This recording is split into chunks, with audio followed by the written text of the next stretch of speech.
Sem se pa spomnil, seveda, da ne, kdo pa, če ne Janša, zna vsak poraz prikazati kot zmago.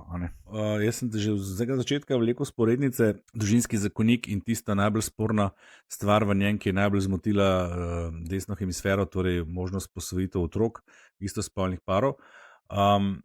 Tu sporednice sicer so, sporednica prva je ta, da je rezultat po raziskavah trenutno podoben. Tudi takrat je bila naklonjenost zakonu izrazito visoka v anketah, na referendumu sam se je pa obrnil na glavo, dobesedno na glavo. Ampak ključna razlika tle je pa ta, ki sem že omenil, takrat je bil ta desni blok monoliten, dobesedno, okrog tistega zakona, tu tega ni.